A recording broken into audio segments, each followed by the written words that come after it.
Hello hi friends, అందరూ ఎలా ఉన్నారు? ఈరోజు మనం ఆర్ఆర్బి పిఓ స్కోర్ కార్డ్ గురించి, అలాగే దానిలో జరిగిన నార్మలైజేషన్ గురించి, అలాగే ఆర్ఆర్బి క్లర్క్ రిజల్ట్ గురించి, వీటి గురించి అయితే పూర్తిగా మాట్లాడుకునే ప్రయత్నం అయితే చేద్దాం. దయచేసి చూసే ప్రతి ఒక్కరు వీడియోని అయితే లైక్ చేయండి.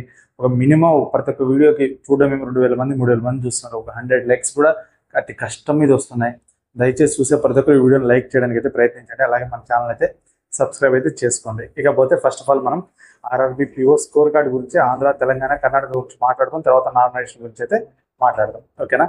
ఫస్ట్ వచ్చేసి మన ఛానల్ అయితే మనం చెప్పిన ఎగ్జాక్ట్గా ఆంధ్ర యొక్క కట్ ఆఫ్ అయితే రావడం జరిగింది. నిజం చెప్పాలంటే ఎవ్వరు కూడా అంత ఎగ్జాక్ట్గా చెప్పలేకపోయారు. మన ఛానల్ ఎగ్జాక్ట్గా చెప్పింది. పెద్ద పెద్ద ఛానల్స్ కూడా, పెద్ద పెద్ద వెబ్సైట్స్ కూడా ఏవి కూడా అయితే ఎగ్జాక్ట్గా చెప్పలేదు. మన ఛానల్ అయితే ఎగ్జాక్ట్గా చెప్పింది. ఆంధ్రప్రదేశ్ అరౌండ్ 40 ఉంటుందని చెప్పాము మనం. ఎగ్జాక్ట్గా అరౌండ్ 40 ఉంది. ఈ సక్సెస్ మెయిన్ కారణం మీరు ఇచ్చిన ఇన్పుట్స్, అలాగే నేను పోల్ నిర్వహించిన తర్వాత మీరు ఎగ్జాక్ట్గా ఓట్ చేయడం అనేది, ఆ రెండు కూడా ఈ రెండు అయితే చాలా మన పోల్ని అయితే ఎగ్జాక్ట్గా కరెక్ట్ చేయడానికి అయితే చాలా మంది ఉపయోగపడ్డాయి. అలాగే నేను పోల్ చెప్పినప్పుడు కింద కొంతమంది ఫేక్ అని చెప్పేసి కొంతమంది కామెంట్స్ అయితే పెట్టారు. దానికి మన సబ్స్క్రైబర్స్ అయితే వాళ్ళకైతే రిటర్న్ మెసేజ్ అయితే పెట్టారు. ఆయన ఏదో ఆలోచించి పెట్టింటాడు. ఆయన ఆలోచన ఆయనది, మీ ఆలోచన మీది. అంటే ఎగ్జాక్ట్గా అది ఇదే మెసేజ్, అంటే తెలుగులో కొంచెం నార్మల్గా పెట్టారు. మీరు నెగిటివ్గా మాట్లాడదాన్ని అని చెప్పేసి మెసేజ్ పెట్టారు. వాళ్ళందరికీ ప్రత్యేకంగా థ్యాంక్స్ చెప్తున్నాను ఈ సందర్భంలో. ఎందుకంటే మీరు చెప్పిందే నిజమైంది, మన ఆలోచన నిజమైంది కాబట్టి. బట్ ప్రతి ఒక్కసారి నిజం అవ్వాలని ఏం లేదు, కానీ బట్ ఈసారి నిజమైన దానికి చాలా ఆనందంగా ఉంది. ఇక ఆ తర్వాత కర్ణాటక కట్ ఆఫ్ గురించి అయితే మాట్లాడదాం. కర్ణాటక కూడా 38.50 అయితే రావడం జరిగింది. ఇది కూడా మన ఎగ్జాక్ట్గా 39 అలా ఉంటుందని కట్ ఆఫ్ అయితే చెప్పడం జరిగింది. ఎగ్జాక్ట్ కట్ ఆఫ్ అయితే రావడం జరిగింది. మన తెలుగు వాళ్ళు ఎవరైతే ఉన్నారో కర్ణాటకకు పోయి రాసిన వాళ్ళు మనకి ఎగ్జాక్ట్ రిపోర్ట్ ఇవ్వడం వల్ల మనం ఎగ్జాక్ట్గా చెప్పడం అయితే జరిగింది. వాళ్ళందరికీ కూడా ప్రత్యేకంగా నా ధన్యవాదాలు. దీంట్లో కూడా మన ఛానల్ అయితే సక్సెస్ అయింది. కట్ ఆఫ్ జోలికి పెద్ద పెద్ద ఛానల్స్ కూడా వెళ్ళవు, ఇది పెద్ద చెత్త పంచాయతీ అని చెప్పేసి. బట్ మనం చెప్పడం, అది నిజం అవడం చాలా ఆనందంగా ఉంది. ఆర్ఆర్బి క్లర్క్ కూడా ఇలాగా జరుగుతుందా అంటే అది నా చేతిలో లేదు. First of all clerk cut off అనేది ఎవరు ఎగ్జాక్ట్గా చెప్పలేరు, పిఓకి చెప్పినంత పర్ఫెక్ట్గా చెప్పలేరు. ఓకేనా? ఇక ఆ తర్వాత తెలంగాణ కట్ ఆఫ్ గురించి అయితే మాట్లాడుకోవాలి. ఇది ఎప్పుడు చరిత్రలో లేని విధంగా కట్ ఆఫ్ వచ్చింది. రీజన్స్ ఎన్నో కారణాలు చెప్తున్నారు, కానీ అవి కరెక్ట్ అని చెప్పడానికి మన దగ్గర ఆధారాలు లేవు. ఆధారాలు లేని విషయాలు మీకు చెప్పి మీ టైం వేస్ట్ చేయడం కరెక్ట్ అయితే కాదు. ఇంత తక్కువ కట్ ఆఫ్ ఏంటో అర్థం కావట్లేదు. 20.50. ఆంధ్ర వాళ్ళు చాలా మంది రాశారు కదా తెలంగాణలో. అలాగే తెలంగాణలో కూడా చాలా ఇంటెలిజెంట్స్ ఉన్నారు.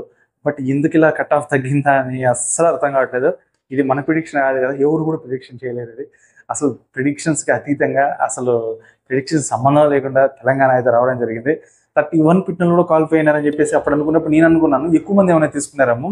ఎస్బీఐ క్లర్క్ మెయిన్స్కి అలాగే తీసుకున్నారు కదా లాస్ట్ ఇయర్, అలాగే ఎక్కువ తీసుకున్నారేమో అనుకున్నాను. బట్ తెలంగాణ తక్కువ ఉన్నట్టు ఆంధ్ర, కర్ణాటక లేదే. బట్ ఏదో ఉంది, మిస్టరీస్ అయితే ఉంది. కొన్ని రోజులు అయితే అది కూడా తెలుస్తుంది. బట్ మన వాళ్ళందరూ క్వాలిఫై అయితే అయ్యారు. తెలంగాణకు రాష్ట్రం వాళ్ళు, ఆంధ్రాకి రాష్ట్రం వాళ్ళు అయితే కొంతమంది డిసప్పాయింట్ అయ్యారులే, కానీ తెలంగాణకు రాష్ట్రం వాళ్ళు అయితే 100% అయితే క్వాలిఫై అయ్యారు. అందరికైతే మన ఛానల్ తరఫున శుభాకాంక్షలు.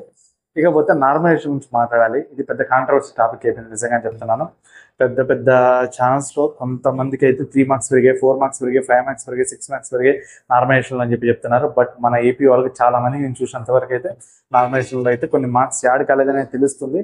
బట్ ఏమైనా యాడ్ అయ్యాయా ఏంటి అనే విషయం ఒకసారి అయితే చెప్పండి. మనకి నార్మలైజేషన్ నుంచి ఒక క్లారిటీ రావడానికి, రిజల్ట్ వచ్చిన అందరూ కూడా నార్మలైజేషన్లో మీకు ఏమైనా మార్క్స్ యాడ్ అయ్యాయా లేదా ఏంటి సిచ్యువేషన్ అనేది ఖచ్చితంగా కింద కామెంట్ అయితే చేయండి. ఓకేనా?